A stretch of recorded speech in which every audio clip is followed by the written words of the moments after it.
Good afternoon, everyone. Hello. I know it's lunch hour, so I'm going to get this workshop started. Why would you visit Ireland just to gaze at our country? Of care. My name is Ai-jen Poo, and I'm the director of the National Domestic Workers Alliance.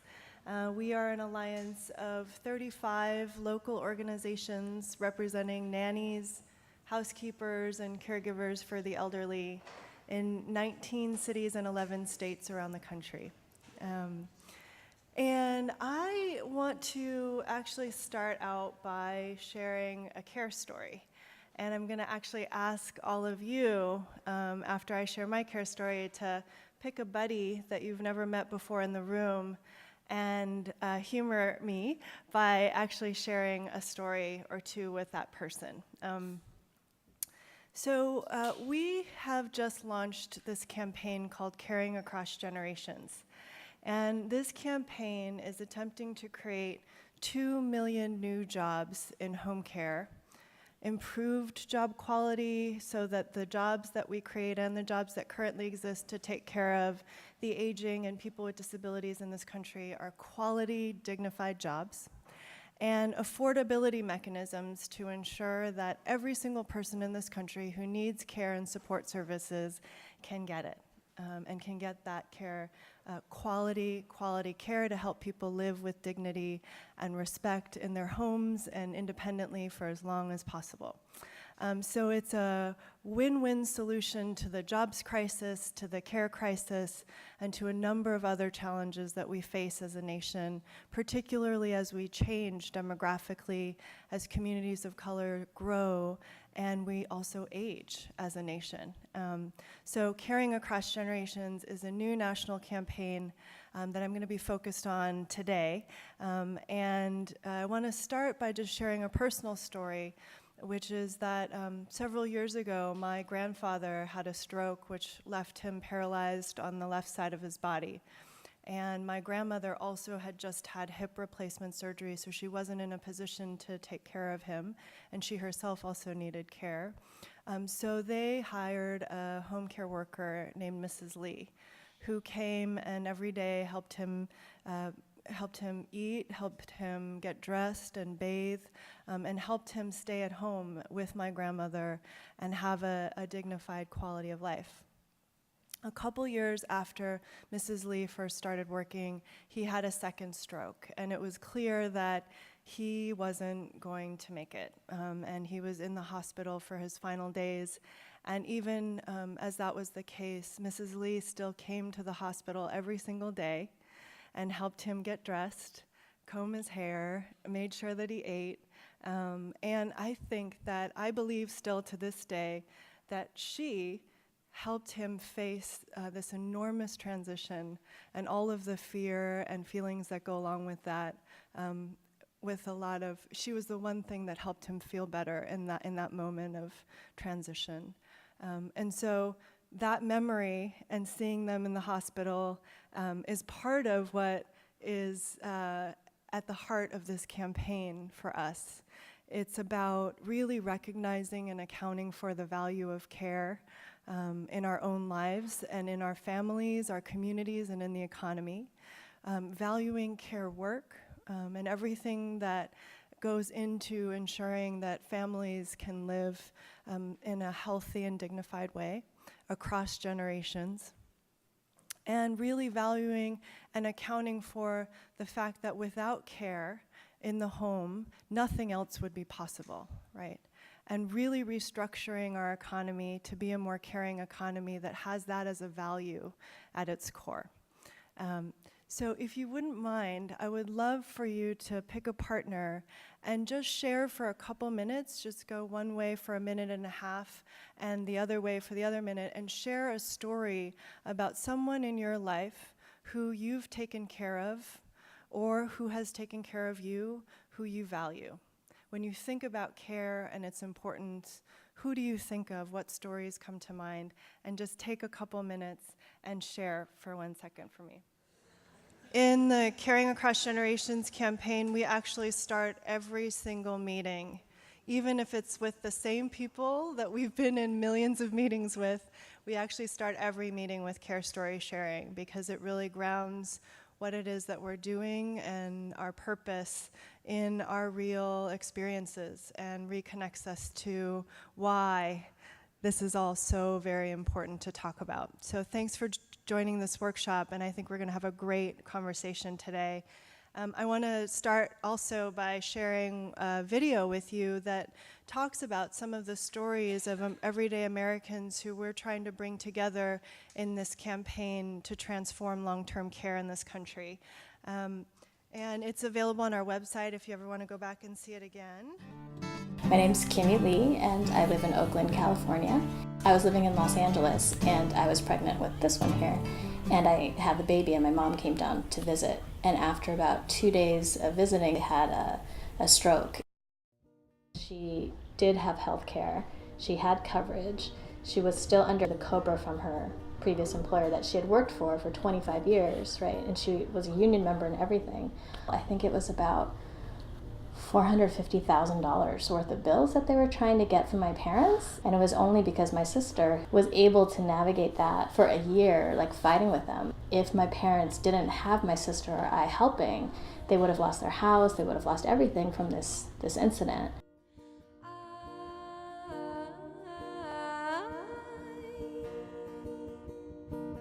I need you to show me that things are opening. I came to this work in 2005 when I lost my job and I needed something to get me through. And this was available. There were a lot of people that needed help in their homes, and it just worked out perfectly for me to be able to give that assistance. I came to work with Mr. Perry because we were friends, and he needed assistance, and I didn't have a job, and he's like, well, how would you like to come here 3 days a week? Caring for our elders is very, very important work. It takes special people. You can't do it if you don't like it. My independence is very important to me. I can cook what I want and have what I want, and that's important to anybody. Yo escuché que las personas ancianitas aquí en Estados Unidos pasaban mucho tiempo solas. O muchas veces cuando ya estaban viejitos, ya los hijos o las hijas ya los abandonaban, aunque tuvieran todo lo necesario, tuvieran dinero para sobrevivir, los hijos o las hijas no estaban con ellas. Yo me acuerdo que yo decidí, yo voy a hacer la diferencia. Cuando yo trabaje con esta clase de personas, yo voy a hacer la diferencia. ¿Qué voy a hacer? Me gusta cantar, yo les voy a cantar. My mom, while working overseas, she saved for her retirement. In the economic downturn and the collapse that happened in 2008, that was when the great portion of her retirement got wiped out. So now in the last couple of years, my mom has started to take up some work providing care for elders in her community, shopping for groceries, keeping them company, doing household errands for them. Over the last 5 to 10 years, she's also had a number of minor strokes, which definitely taken a toll. My wife and I and my mom collectively think about what the costs will be when she's going to need greater care. We think about what it means in order to save now for that eventuality, draw down more from her current retirement, or if it is going to require me to take on a different line of work. Do you remember when I was strong enough for both of us? Dr. Steiner was one of my dear and closest clients. The day that I met him, he was sitting in his den. I asked him if he can walk, and he said yes. And I said, well, as of today, you'll be having your meals in the dining room. And that's where I started the process of bringing him out of the shell that he was slowly putting himself into. Watching TV and seeing the violence and the things that were happening, he was scared. Another time, I said, well, just walk from one end of the patio to the other. And he did that a couple of times. And I keep on doing that until I got him in his wheelchair. Then soon after that, even start going to weddings and bar mitzvahs and stuff like that. I think being a part of each other's lives not only make him feel better, it also prolonged his life for 6.5 years. Why doesn't the government, why doesn't our system have some type of care that follows you through your life, right? So when you're born, you get some prenatal care, when you're a child, you get some care, and then all the way through until your senior years, that there's actually a support network. Good people deserve good things, so he's always been good to me, so why wouldn't I go out of my way to be good to him? Tú vas a escuchar la historia de las trabajadoras del hogar y tal vez tú vas a querer envolverte en un movimiento donde tu abuelita estuvo trabajando y no tuvo derechos. Tal vez, no se sabe, pero yo quiero que tú sepas toda la historia.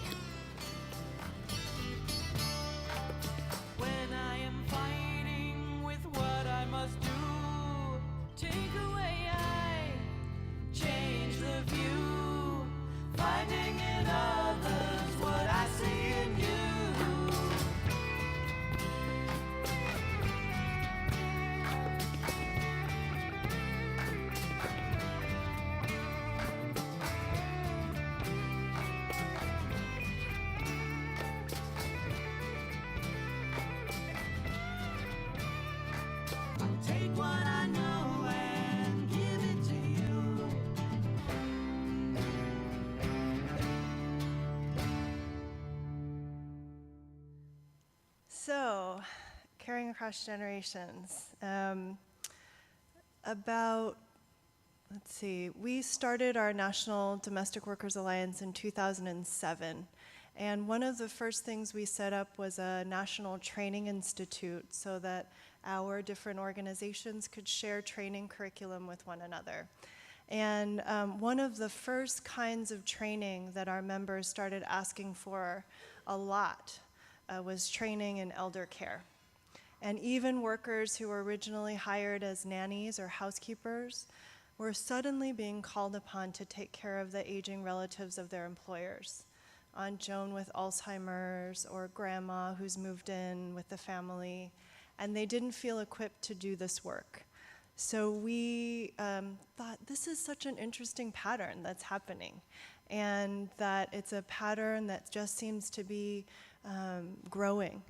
And what we did then was we actually took a step back to try to understand what was happening.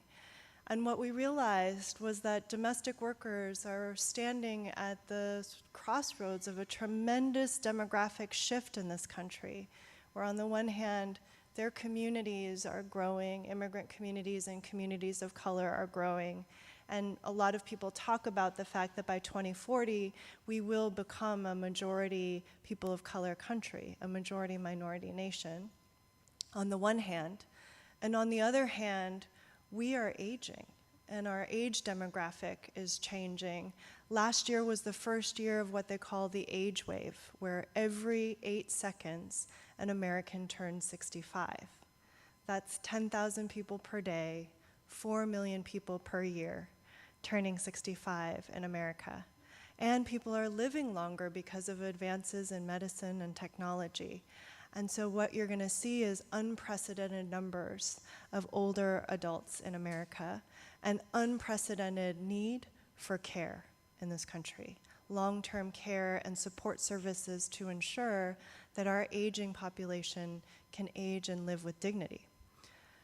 And so we realized that what we were starting to see was part of a much bigger challenge for this country to figure out how we actually build a system and supports that will be necessary to hold our aging and our loved ones who are aging. And what we saw as organizers there was actually a tremendous opportunity. Given the fact that there's a jobs crisis and a need to create 11 million jobs in this country, and there are 14 million undocumented people here with no pathway to citizenship who are working and contributing and helping to build America, and the fact that there's a tremendous lack of caregivers and a long-term care workforce. Home care is the second fastest growing workforce in the country. right? So there's already a growth that we're seeing as a result of the need. And the question is, what kind of jobs will those be? Will those jobs be low wage, highly exploitative, high rates of burnout and turnover jobs? Or will they be dignified jobs that people can support their families and live off of and feel proud to do, which is what we feel they should be. So the notion of caring across generations is all about how do we bring together all of the people in this country who are concerned about care, who have loved ones who are going to need care, the people themselves who need care, the aging and people with disabilities, and the care workers who are doing this work and their families who have a stake in those jobs being quality jobs that allow them to take care of their own families and loved ones across generations. And so that's what this campaign is all about. It's all about this notion of caring across. It's all about how do we build a healthy multiracial democracy for the 21st century that accounts for who we truly are as a country. We're immigrants, we're aging, we are intergenerational, and we are in these communities together, and we are already interdependent. We are already interconnected. And so how do we lean into that and see that as one of this country's greatest resources? 20 years ago or so, Gloria Steinem wrote this incredible article called Revaluing Economics. And what she says is that the two invisible, most valuable resources upon which everything else in this economy and everything else in society is built is the care work that it takes that goes into raising American families, and the planet's natural resources, right, that allow for everything else to be produced in this country and in the world. And we have never valued those two things. In fact, we've made them invisible. We've exploited those resources, and that is part of the reason why our current economic system is not sustainable. And so any sustainable economy going forward into the future has to fundamentally revalue those two resources that are absolutely precious, upon which everything else is built: care and the Earth's natural resources. And so we are putting forward a very concrete vision for how we do that, how we create a more caring economy, how we revalue care work in the home, and how we create a much more sustainable, realistic economic future for this country. Our policy platform has 5 pillars to it. The first pillar is the creation of 2 million new jobs in home care.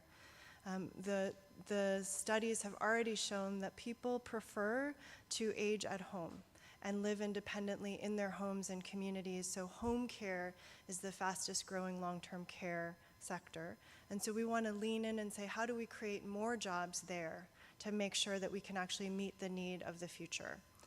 The second pillar is making sure that those jobs are living wage, quality jobs with benefits so people can support their families.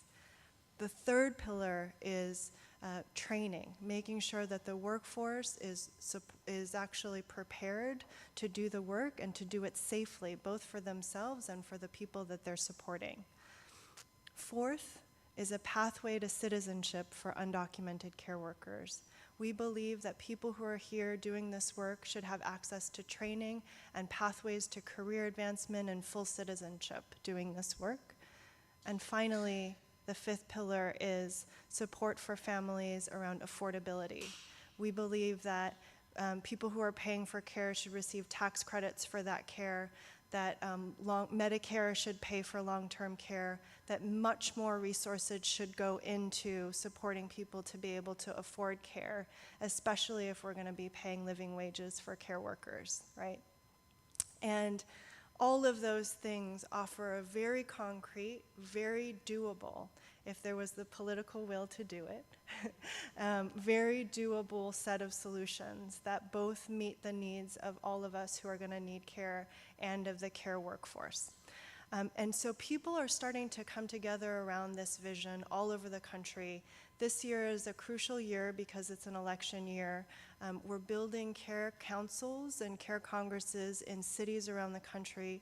We've already had 4 large-scale town hall meetings on care called care congresses in cities around the country. The first one was in Washington, D.C. in July of last year with the Secretary of Labor and Valerie Jarrett from the administration helping us launch the campaign with 700 plus people of all generations and races and all walks of life. Then we had one in San Francisco, and just last week there was one in Seattle, and there's going to be more. And here in New York City, on June 3rd, there's going to be a major care town hall, and you're all invited to come and participate. And it'll be a place for us to share our stories and have our voices heard about what we think is needed in order to create a more caring economy for the 21st century. So we're really excited. A movement is growing around the country, and we know that we're going to need a really broad-based, powerful movement of everyday people of all walks of life in order to make this dream a reality. There is a notion that we can't afford to do this. We can't afford more entitlement programs and more big government spending on social programs. And in our view, given what families are facing and what we're facing as a nation, we actually can't afford not to do this. And so how do we come together and make it a reality? And that'll be the question that I leave you with, and I'm sure there'll be lots more questions during discussion. Thank you. Hi, thanks everyone for coming. Thanks to the organizers for inviting me. Thanks Ai-jen and Ynestra for participating together. I think we're going to have a great discussion. So I'm going to talk to you about the nail salon industry as a site of care. And just briefly, I'm recovering from a cold, so I hope my voice is going to be okay here. I just wanted to draw some brief connections to this wonderful panel this morning and frame it within this concept of vulnerability. I think that specifically I want to address the topic of how vulnerability fosters or undermines organizing and collective action. There was a lot of discussion about agency, and I love this quote from Arendt that Iwa shared about to do and to suffer are like opposite sides of the same coin. You know, so I think that's such a rich quote, but at what kind of suffering and what level of suffering and can lead to doing, and that's something I want to explore. And the other question that was, again, very rich this morning was this sort of, the way it was framed was between precarity and precariousness, or this idea of vulnerability as a universal condition of human life versus a politically and socially induced, very particular circumstance. And again, I think that's something that hopefully you'll see in this case also, that nail salon work embodies both. Again, so there's sort of an inherent vulnerability when you are doing what I call body labor that involves it's actual physical work, it's work that's performed by the body, and it's work that's performed on others' bodies. So again, there's sort of an inherent vulnerability that's there, but that work in and of itself does not have to be oppressive or dangerous to women's health, and it's the particular conditions of the way the market shapes this kind of work as very low-wage work, and the processes of commercialization of the body in these sites and the way they're racialized, gendered, and classed that leads to particular kinds of vulnerability. So I'll leave it at that, and we can open it up for questions later. So I want to start with a quote by one of my interview respondents. So by the way, I'm Miliann Kang. I teach at the University of Massachusetts, Amherst. This is the cover of my book, The Managed Hand, Race, Gender, and the Body in Beauty Service Work. So this quote, "Why do you want to talk to me about something that I don't want to hear?" Is from a woman I refer to as Sang, a 48-year-old Vietnamese nail salon owner. She's a former factory worker. She opened her nail salon in Western Massachusetts in 2000. So I'll just read her quote. A lot of times when you talk to people and ask them too many questions, they think that you are too nosy and too in your business. When we're in the salon, we keep things to ourselves and won't tell others that the inspectors have come or talk about that kind of stuff. So I think she's, again, pointing to two kinds of vulnerabilities here. One is being seen as a troublemaker within her community, and the second is being vulnerable to inspectors and, again, sort of the state in general. Oftentimes, regulation of nail salons is used as a way to deport, find and deport undocumented workers. So she's noting these vulnerabilities. At the same time, then, she goes on, and again, I frame this as challenging the model of the so-called unorganizable immigrant women. Again, there's a framework out there that privileges, the white male labor and manufacturing as sort of, the only kind of organizable workforce, and that, again, people in service work, immigrants, et cetera, aren't organizable. And again, the work that Ai-jen is doing in many other organizations is really challenging that. But she herself then challenges this notion by saying, but anything that will help us, then I will try to do it. Like when people say that a product is good for us, then we should go and learn more about it. But Vietnamese people, when they see that they only have one day, Sunday, off, they are busy. At times, people don't want to go, and they use excuses. But I went twice, and these were to meetings on nail salon health that were held at her own local church. So again, I think that she's saying, despite all these limitations, she will try to do whatever she can. She recognizes her own vulnerability and the vulnerabilities of her community. And if organizing efforts are framed in a way that are accessible to her, so in this case, being held in Vietnamese at her church on a day that she can attend, then she's open to participating in these actions. So the questions I want to raise are, what are the best strategies for organizing for change in the nail industry? What are the biggest obstacles and most effective strategies for outreaching to nail salon owners and workers? And how can we draw attention to these issues without triggering a backlash against Asian-owned nail salons? Because there's been a lot of press about Asian-owned nail salons spreading fungus, about so-called chop shops or the discount salons, again, sort of being seen as substandard. And I think that this taps into what I call the new yellow peril discourse, which is a much older racialized framework that was used to basically fuel anti-Asian exclusion in the late 1800s, and I think we're seeing a resurgence of that, where we see things like, Asian workers are bringing down labor standards, these as well as general living standards, and then again, oftentimes that being targeted particularly towards China, but then having a spillover effect to Vietnamese, Koreans, and other Asian ethnic groups. So. I want to tell some stories about organizing campaigns in nail salons, and again, look at that tension between context and agency that, again, both creates vulnerability and can at times be used to leverage that for collective action. And I think this case is significant for several reasons, whether or not you care. I hope you all care about nail salons, not just as whether or not you get your nails done, but because it's a niche for immigrant service workers. But in addition, so it challenges traditional models of labor organizing based on unions and white male workers.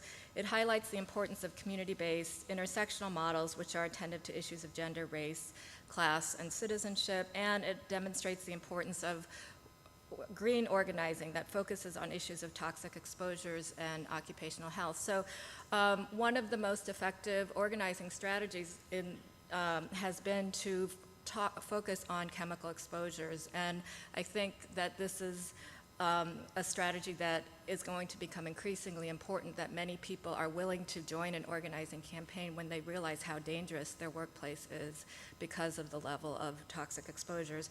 So I don't know if people realize that the cosmetics industry in the US is one of the most underregulated industries. It's for the most part run by an internal industry review board, and Many of the products in the US contain known carcinogens such as formaldehyde, toluene, dibutyl phthalates. You know, you probably remember a few years ago everyone was throwing out their water bottles because they had leached phthalates. Well, it's leaching it into your nails. Most of the big nail polish companies like Revlon, OPI, et cetera, have had to reformulate their products to sell them in the European Union, but they continue to sell them here. And again, there's some headway being made. I'll talk about this National Healthy Nail Salon project that started in California and was able to pass the Safe Cosmetics Act in California, and they're working to pass that on a national level. Unfortunately, it does not ban the use of these cosmetics. It simply says the companies that use them, similar to cigarettes, they have to put something on there that says, you know, this product contains chemicals that are known to be hazardous to your health, which is a step in the right direction, but certainly is not going to address the problems. Again, I think that there's a lot of fear by customers about these chemical exposures, when the reality is if you're going in for a manicure once every other week or even once a week, the level of exposures is minimal. It's not going to be much of a problem. It's a completely different story when you're working in these salons 8 or 10 hours a day, 5, 6, even 7 days a week. And again, it's very difficult to do epidemiological studies that prove a certain kind of chemical exposure causes a particular outcome. But just, again, there are groups like Asian Health Services in the Bay Area that has shown that there's a much higher rate of breast cancer among women who work in the nail salons, higher rates of miscarriage, et cetera. So, as well as birth outcomes being affected. Okay, so just a quick overview of the nail industry. It's a huge industry. It's over a $6 billion industry. There are close over 380,000 nail technicians. Again, it's grown nearly 4 times in the last 10 years. It's a growing industry. Close to 60,000 nail salons, 97% of the workforce is women, mostly of reproductive age. And again, I did my research on Korean-owned nail salons in New York City. And I'm doing follow-up research on Vietnamese in Massachusetts. Nationwide, the estimate is about 45% of US nail techs are Asian women, although I do think that's an undercount, but it's much higher and concentrated in particular areas. So again, in New York City, it's about 80% Korean. In California, it's mostly Vietnamese. Okay, I'm running out of time, so this is just earnings.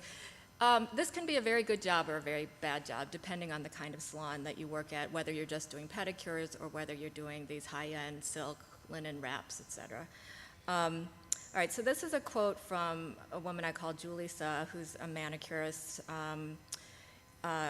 lives in Queens. So this is describing some of the conditions she deals with. The owner forces us to hurry and eat, so we never really get a break, even to go to the bathroom. It's not good for my health. It wears down my body. Most of the women in my salon don't wear masks, but some do when using a lot of chemicals or when filing because dust goes in the air. The owner doesn't like it when you wear a mask. It would be strange if no one is wearing a mask or gloves and you're the only one wearing it. So her quote points out a number of things. You know, when people walk by a nail salon, they usually don't think sweatshop, but some nail salons are reproducing sweatshop-like conditions. Many women have carpal tunnel or repetitive motion because, you know, from doing the same work all day long. So pain from performing detailed work for long periods, exposure to environmental toxins, in addition to the chemicals, the fumes and the dust cause respiratory issues. And then because of the whole ethos of the beauty industry being this pampering experience, measures that they could take to protect their health, such as using masks or gloves, are frowned upon because, again, so they don't want to trigger fears in the customer. In addition, there's excessive control by managers. She talks about not being able to use the bathroom all day, which is not uncommon. They don't have, for the most part, regular breaks. Meals are usually squeezed in, you know, in a back room very, very quickly. So in addition to these physical stressors, there are many emotional stressors related to nail salon work, which again increase the vulnerability of these workers.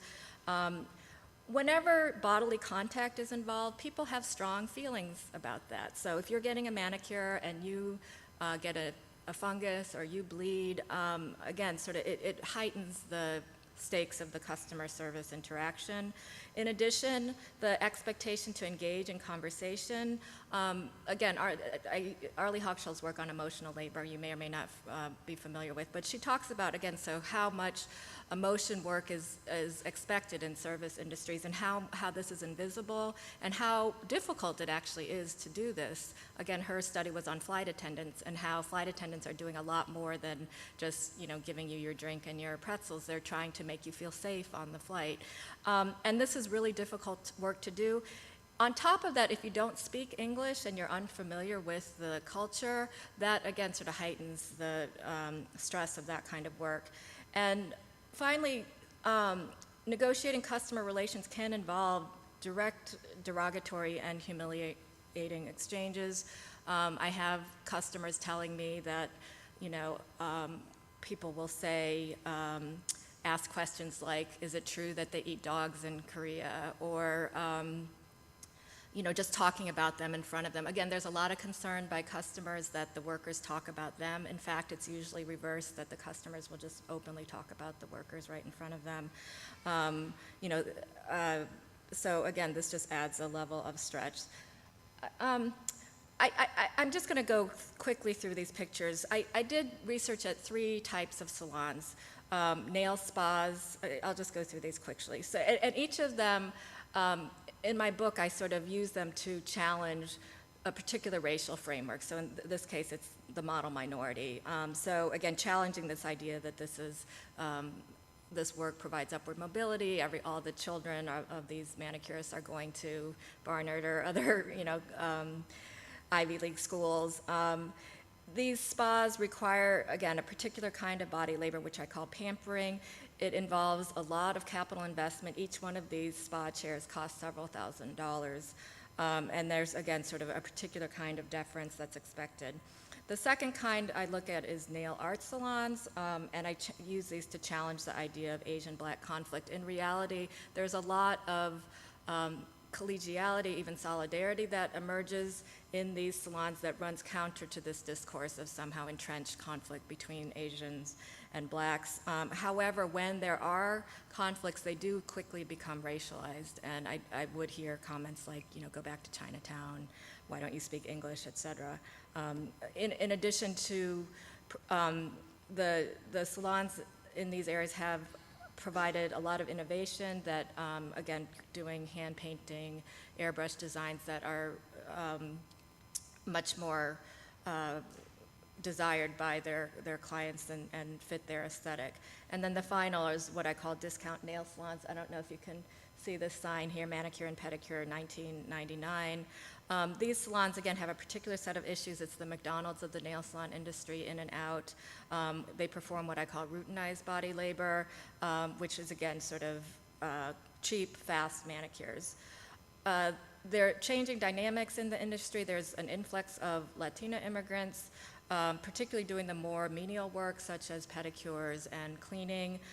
There's also sort of a inter-ethnic, basis of this, where increasingly Korean salons are hiring recent Chinese workers and paying them much less. Okay, I want to just talk then about the organizing campaigns. This is a campaign, 2007 campaign at a salon called Nail Plaza. It's on, I think, 96 here, and it's fairly close here. And this worker, Susan Do-Ye Kim, was dismissed. She had worked there for 17 years, had helped start the salon. So she filed a wrongful dismissal and back wage claim case, and Chinese Staff and Workers Association and a sort of a coalition of different groups supported her. She actually won the claim, was awarded over $100,000 in back wages, but then was unable to collect because the salon declared bankruptcy. I still think they're haggling that out. But nonetheless, it was a very important case, I think, to bring attention to these issues. There are, again, different strategizing strategies for organizing around the nail salons and body labor in particular.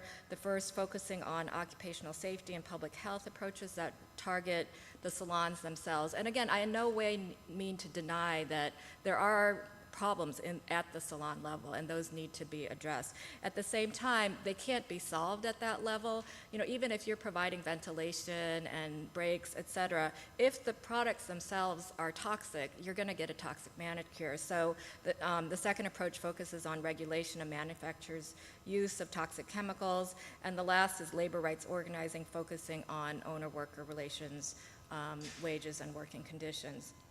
So just some lessons from successful campaigns. This is Trang Nguyen, an organizer for Asian Communities for Reproductive Justice in Oakland. She told a very compelling story about, you know, they offer a lot of services to get people to come in. So they were just helping people get licenses and educate them. And one woman, you know, just sort of came, she was interested in the licenses, she wasn't interested in any of the organizing campaigns. But a few months later, she came in and she said, my owner is trying to get us all to switch to be independent contractors instead of paying a salary, and I don't think this is fair.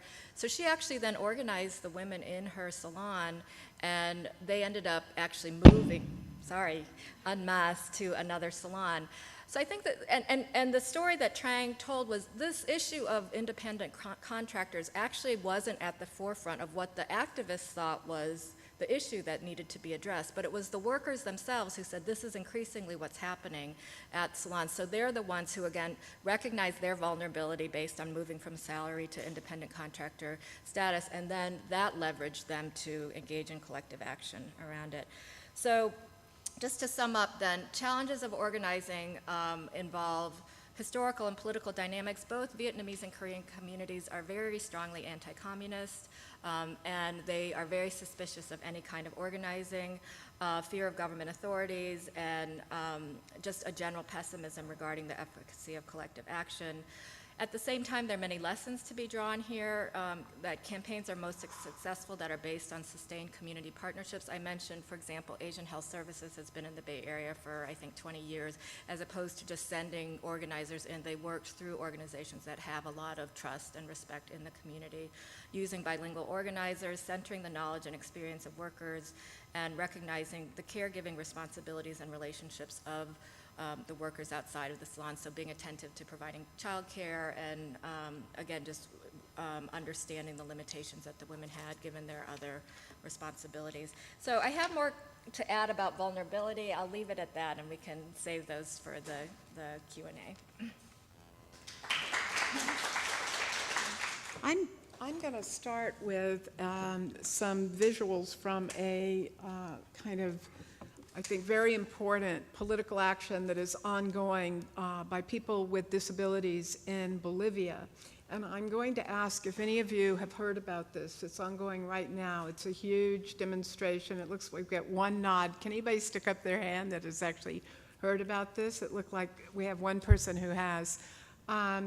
Basically, people with disabilities in Bolivia have just completed in this last week a 1,000-mile journey and march to the capital of Bolivia, La Paz, to assert the need that they have that they be given the stipend that they're supposed to be able to get, right? They get, I think, $130-something. They supposedly, a bill was passed, they should get $400. They haven't received it. You know, it's fast breaking, and I've been following it, so I don't know all the details of the legalistic aspect of it. But what's most striking of it is about it to me is at the point that they reached the public plaza where they expected to be able to congregate and make their claims. A whole phalanx, like a SWAT team of police, lined up against them and beat them back. And so the visuals that you're going to see, you know, what you'll see is their response and the interaction between them and the police.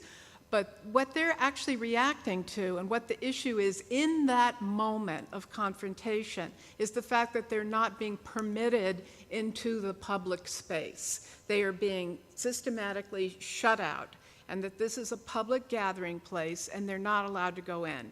And so this is the point at which there is, I mean, Amnesty International has actually called for an investigation of this and so on. So, I mean, it's kind of a raw, it's some very raw footage, but she's going to show you, we're going to move through some photos where you see the demonstration starting to happen. And then there's a clip from the BBC where someone talks about what this is about. And many of the people who were leaders of this are women. One of the kind of categories that gets broken down is the idea that they're the carees and the carers. That many of the women who've organized this are themselves caregivers, and an important part of the conversation. One person who is one of the main leaders talks about being solely responsible for her 4 children. So, I mean, these people are not simply, this is where the idea that people are dependent or they're disabled or they need to be cared for rather than that they are carers as well breaks down. But, and it's a militant demonstration. It didn't start out in this way. This is a response to being kept out of the public space and not being allowed to present their demands. I was struck by the conversation this morning about the kind of about the vulnerable subject versus the liberal subject with agency. And the issue I think you see with people in Bolivia, they are in part responding to the promise implicit in the UN Convention on the Rights of Persons with Disabilities. And they've been unable to be heard. So this is why, if you look at home, you'll see all over the internet that this particular struggle is what you will get if you're looking for news of disability movements or disability politics in the last week. So you see both vulnerable and powerful happening at the same time. That I think it's a different kind of political agency. But the question of why they're being excluded from the town square, from the square, is a very big question. There's a question that someone might ask logically: is this the way that the police always greet demonstrators who arrive there? And honestly, I don't completely know the answer to that. I know that it's in part that people do enter that square and they are able to do it, but for some reason, these particular people are not being allowed to do so. And so I think that the issue that's been a slogan for the disability movement is nothing about us without us. That partly the idea that people have been shut away and not able to enter public spaces and have been not able to represent themselves even, in politics and social life is a really crucial issue. And I wanted to actually talk some about the demands of the disability movement as it relates to some of the issues that the panelists were talking about this morning. I mean, one of the issues, I think, as it relates to care that is particularly important, there are 2 issues really, there are a number of issues, but one is the issue of deinstitutionalization has been a really principal issue. I think it comes up in the work that you were talking about with the Domestic Workers Union, which is there's a bias against having people manage their own care, live in their own homes. I mean, the idea is if you drop into this hole where you need care, and this can happen to anyone at any age about anything, then you should go somewhere where they do that, rather than that this is a normal part of human life and it's a part of the human condition. And so therefore, it should happen in people's homes, in the community. And then the second part of that I think is related, that's also a central issue, related but not the same, is the demand that care be demedicalized, the demedicalizing of care. In other words, the way that you qualify for care, if it must happen, if it's something other than, through any of the governmental programs or any health insurance or any of that, is that you have to have a proper medical diagnosis and you have to receive scores on a sheet that gets you a certain number, and depending on the number that you receive, you then are allotted a care. And it's all a medicalized system, which for people with disabilities, having a disability is not a medical condition, it's a condition of life, which may require people to have, makes people need some sort of help on an ongoing basis. So I think that the issue of trying to uncouple disability from a medical model or from a doctor model has lots of implications. You know, it's philosophical, it's an idea of a person, but it also has very practical political implications, which is that, you know, the acceptance of care, that we all need to do this, we all need this, and that it's not a medical condition is really an ongoing issue. And, you know, these issues are also wrapped up in neoliberal economics, you know, which I think I was sort of struck by the panel this morning, that we're in a world where this liberal individual and the kind of reification or valorization of selfishness, to the point that we have political leaders who require in Congress, who require their staff to read Ayn Rand, you know, the queen of selfishness, you know, stands in such contrast to anything that involves advancing care as a social organizing principle, and also not only that, as something that's the need for care, the practice of care. We're all embedded in networks of care. That this is also, you know, it's also politically oppositional to the whole.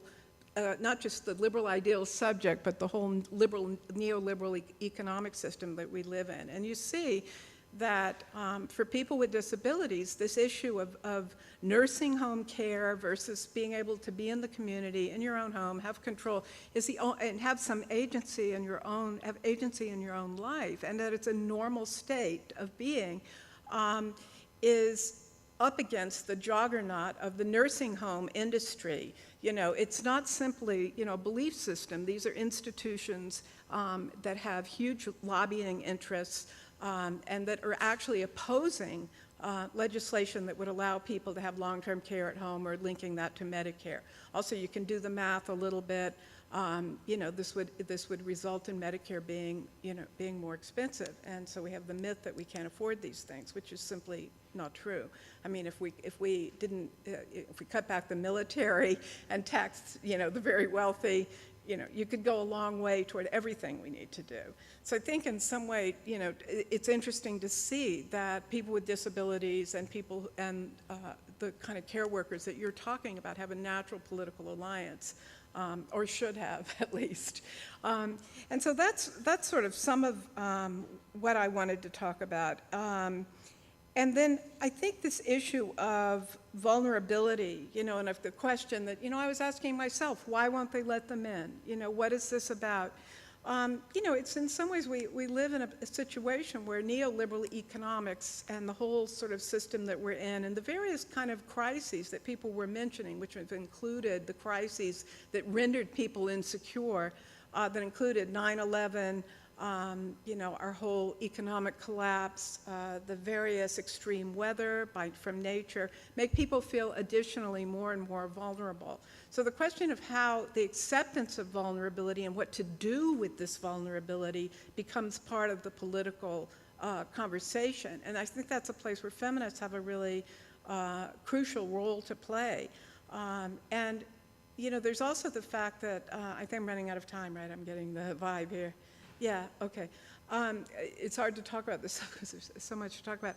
But I think the question of the fear of vulnerability, or the reaction to a reminder of vulnerability, I mean, one of the things that people with disabilities put forth is that, you know, one of the reasons for the antipathy for people with disabilities, not wanting to see people, shutting them out, not you know, the sort of exclusion, is not simply inadvertent, but that there's actually, people don't want to see it. It frightens them.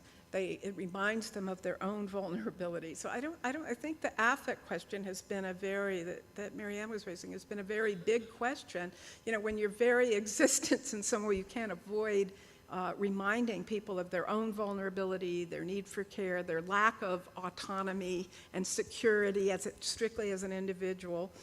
You know, that's been an ongoing issue. So I guess I'm going to just stop, and we can kind of talk about these things. So, okay, all right.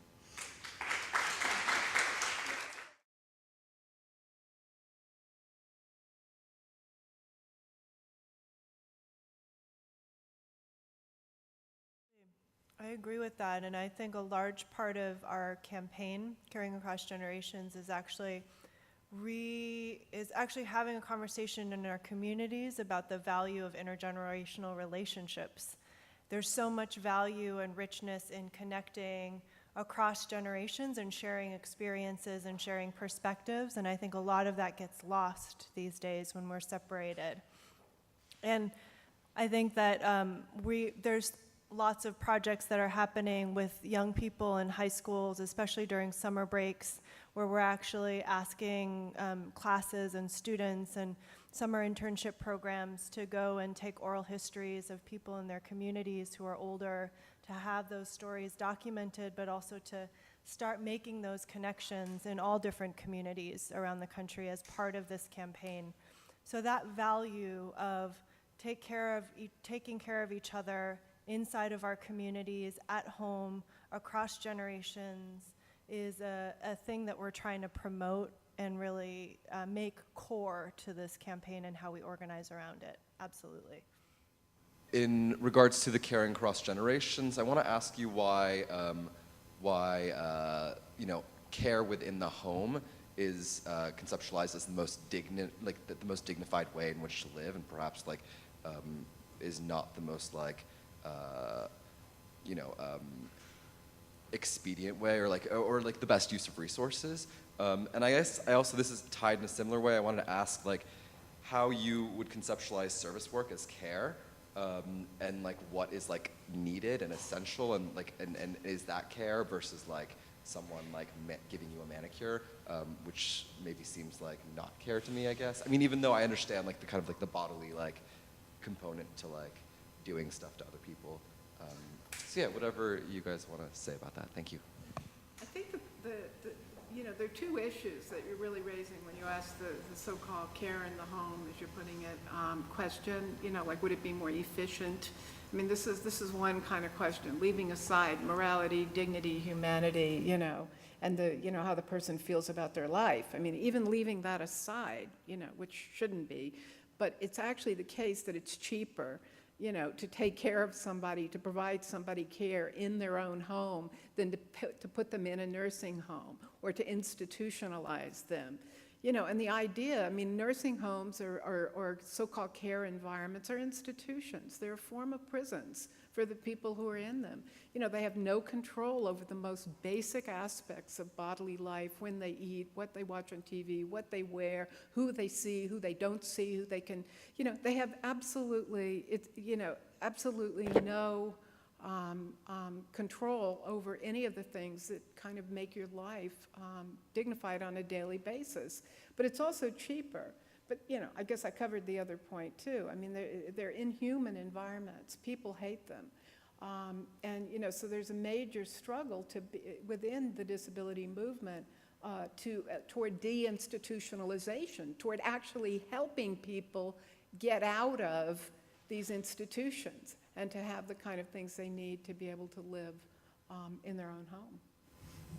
Just to quickly also say that there are some nursing homes that I'm sure are actually quite good and provide a good quality of life for people, but right now the whole system is really biased towards pushing people towards institutional-based care and pushing people into nursing homes. And what we're trying to do is actually say people should have the option to be able to stay at home and receive good care at home and in their communities. And a lot of people don't have that option because of the way that the system is currently set up. So, and it is more economical, absolutely. If I could just respond to both questions. So I actually have another project that I'm working on right now with someone at the UCSF Nursing School, which is about certified nursing assistants in California nursing homes. So I think we need to be careful about, the reality is many people will send their loved ones to nursing homes and that they can get good care. The question, I think, is more one of choice. Oftentimes that's the only choice that's available to people, and that's where it becomes very problematic. But some people actually prefer that care in a nursing home, not just the the family. But I'll give you, my grandma at 90 moved into a nursing home, and it was, I'm Korean American, it was operated by Koreans, and this is what you were getting to about having people from the community provide the care. And she had people that she could speak with, and it wasn't necessarily, I mean, she went kicking and screaming, but it wasn't she lived there for several years, and I think that she had a good experience in terms of end-of-life care. So again, I just think we need to be careful in looking at the whole range of options. Thank you for that question. I meant to fill in how manicuring work is care. So first of all, there's actually a lot of care work that happens on the fringes. Elderly people come in and they'll stay for 2 or 3 hours, and the manicurist will help them go to the bathroom, will help them take medication. If they had to provide a care worker to do that, it would cost a lot more than the price of the manicure. Similar people bring their children, and while they're getting a manicure, then oftentimes the workers will, play with or care for their children. But in addition, the work of the manicure itself, I've struggled with how to conceptualize this as care work, that we tend to see this as something very frivolous, but after having done many interviews with women who will over and over say, this is the only thing that I do for myself, this is the thing that really gets me through the day, I wouldn't be able to stay in my job if I didn't have this manicure, that there is a great deal of care going on in the actual manicure, both emotionally and physically. There is something about physical touch that, again, I think is really lacking. And in addition, just something about care of the hands that people find very comforting and intimate, which is what, at first when I started doing this research, I was like, I don't get this. I'd never gotten a professional manicure. I don't do my own nails. I was like, I don't get how this can be a $6 billion industry. But now I've come to understand the meaning of this service to the people who get it, as well as then to the service providers. I just want to say something, since I gave a sort of heated response. I'm coming out of actually talking with and interviewing people in a Women in Disability Oral History Project, which we're kind of moving ahead with some. And one of the things that's been striking about the people who, I've talked with about how do we do this, because we want especially to talk with women who have not had a voice, who've been from disadvantaged backgrounds, and to create a sort of documentary history of these women's lives. But this is an issue that's come up in terms of my own work and my own research just repeatedly, that people feel so strongly about this. And I've interviewed people and will continue to interview people who spent years of their lives. Now, obviously, it might be possible to make an aggregate care community, otherwise known as a nursing home, into something that was like what you've described. And my own mother's in something called an assisted living community that she likes very much. She has a combination of her own kind of studio apartment, and she goes for dinner and has friends. This works. But I think I'm really kind of coming out of the experience of having interviewed people who were and then had to engage in active political struggle to get out of these situations, and that's, it was lifelong, for people who with disabilities. They were put there at a very young age.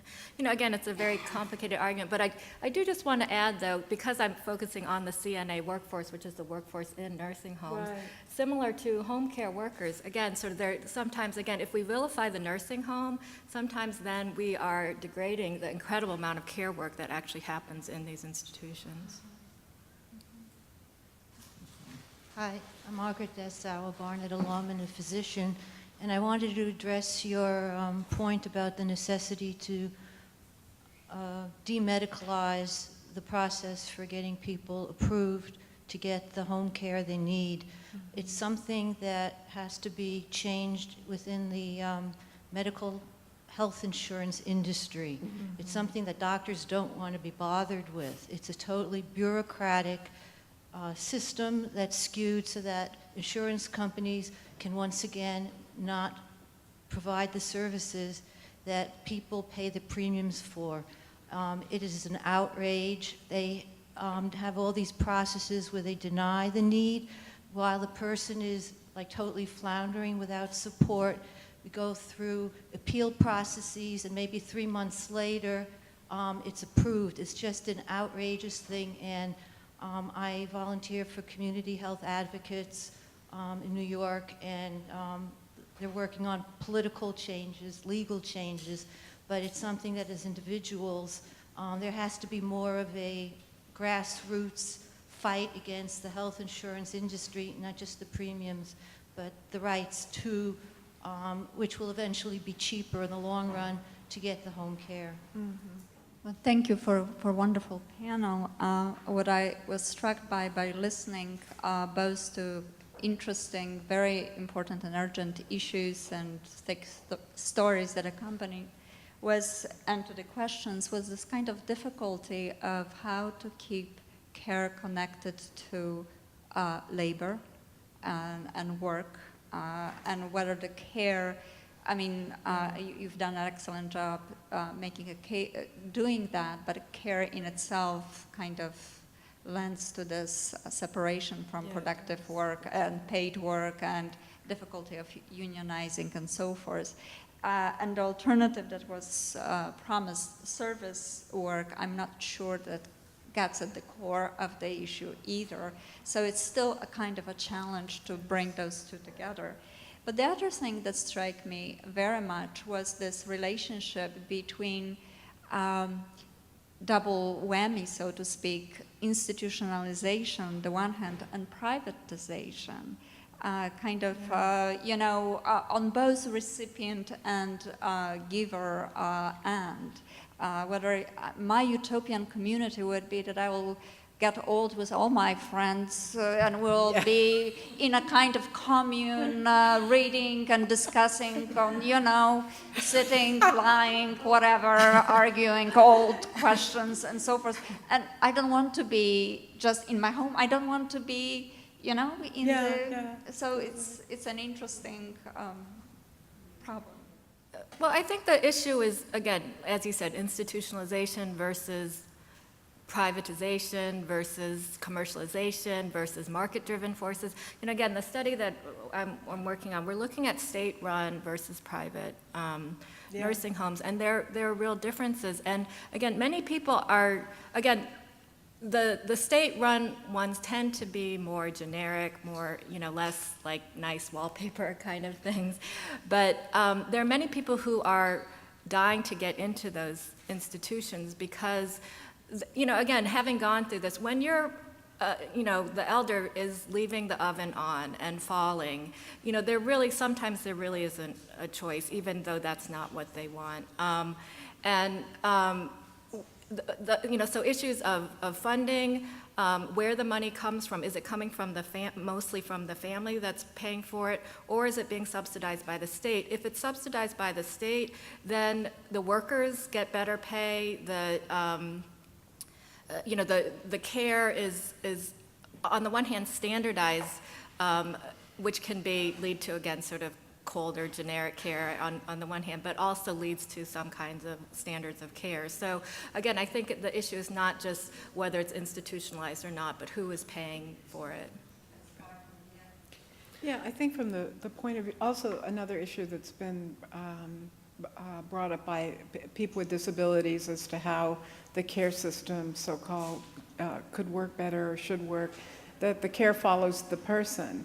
That in other words, I could come to you, live at your commune with my, the care would come, or if that's what, in other words, that it's about the individual, and you could put you could have whatever form you wanted to live in, but that would, you wouldn't have to link it to something that was institutional and medical.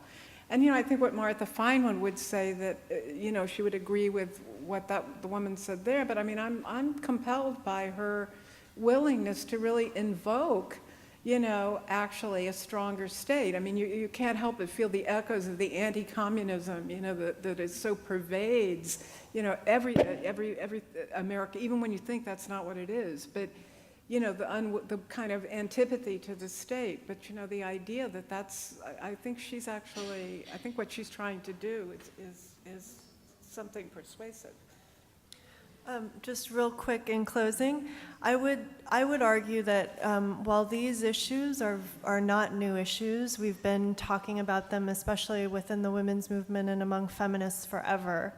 I would argue that right now, given the state of the economy and the dire need for new solutions and innovation and big, bold ideas for what the future looks like, that we now have a unique opportunity to shape how this looks in the future. And so I would say that now is the time to actually put forward real life, real world solutions, like the one that we're trying to build out with Caring Across Generations for how to reshape the economy into a more caring, just economy that works for everyone.